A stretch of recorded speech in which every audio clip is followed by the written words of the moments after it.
আজকের topic Golgi body. Golgi body Golgi body আমরা জানি যে একক পর্দাযুক্ত, এটা কিন্তু একক পর্দাযুক্ত কোষীয় অঙ্গাণু। একক পর্দাযুক্ত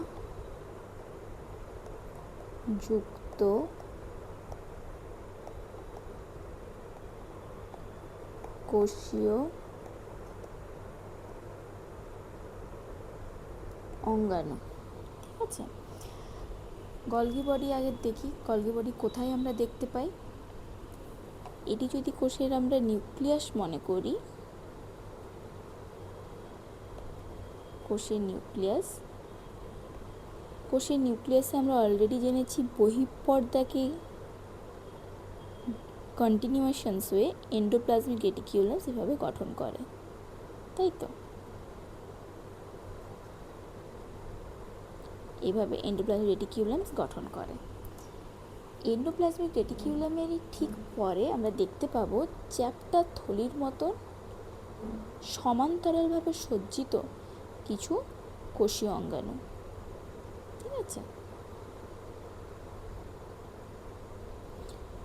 এই কোষীয় অঙ্গাণুকে বলা হয় কি না গলগি বডি। গলগি বডি প্রথমে আমরা কি কি গঠন দেখতে পাবো আগে সেটা নিয়ে বলি। সিস্টার্নি।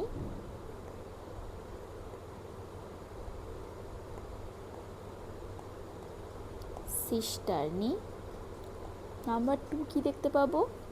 মাইক্রোভেসিকেল।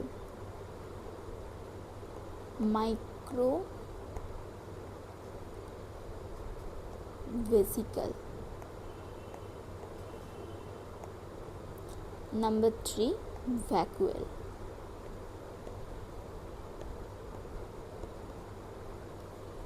আচ্ছা, প্রথমে এই জায়গাটাকে ডিসকাস করি যে গলগি বডি কিন্তু দুটি অংশ দেখতে পাচ্ছি। এই জায়গাটাকে আমরা কি বলবো? যেটা হচ্ছে কি না এন্ডোপ্লাজমিক রেটিকিউলাম। এটা তো এন্ডোপ্লাজমিক রেটিকিউলাম, এই যে পোর্শনটা এটা হচ্ছে এন্ডোপ্লাজমিক রেটিকিউলাম। এন্ডোপ্লাজমিক রেটিকিউলামের যে দিকে পোর্শনটা রয়েছে সেই জায়গাটাকে আমরা বলবো আমরা কি সিস, বা একে আমরা বলতে পারি ফর্মিং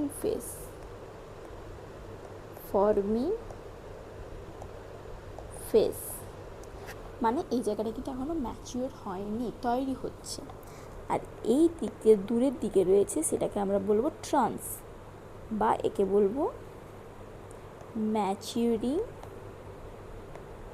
ফেস। ক্লিয়ার? আচ্ছা, এরপর আসি সিস্টার্নি কোনটা? এই যে চ্যাপ্টার সমান্তরাল থলির মতন অংশ দেখতে পাচ্ছি এটাই হচ্ছে কি সিস্টার্নি।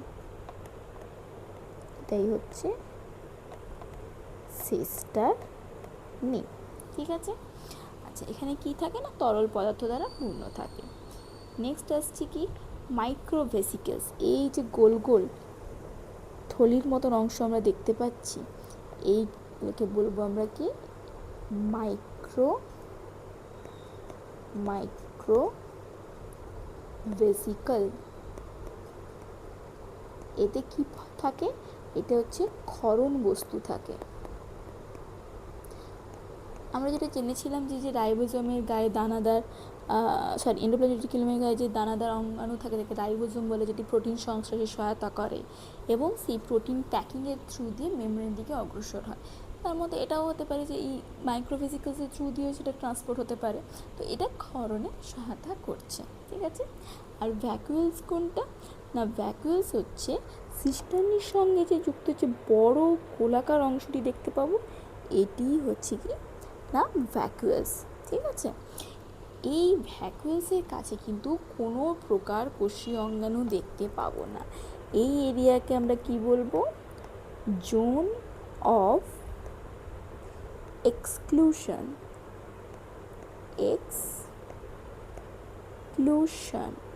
ঠিক আছে, এই অংশকে আমরা বলবো জোন অফ এক্সক্লুশনস।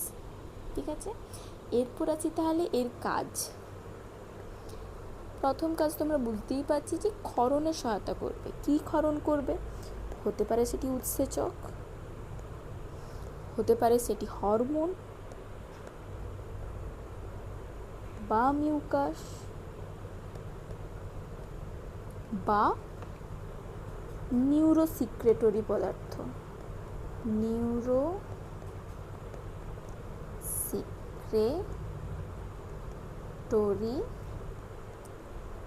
পদার্থ ক্ষরণ করে। ঠিক আছে। আচ্ছা, নাম্বার 2 কি? নাম্বার 2 হচ্ছে এটি কোষ প্রাচীর গঠনে মুখ্য ভূমিকা পালন করে। কোষ প্রাচীর গঠনে মুখ্য ভূমিকা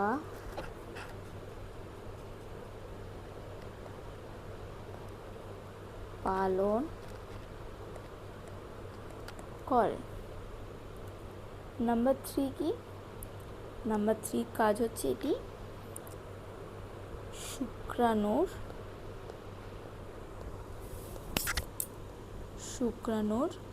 অ্যাক্রোজোম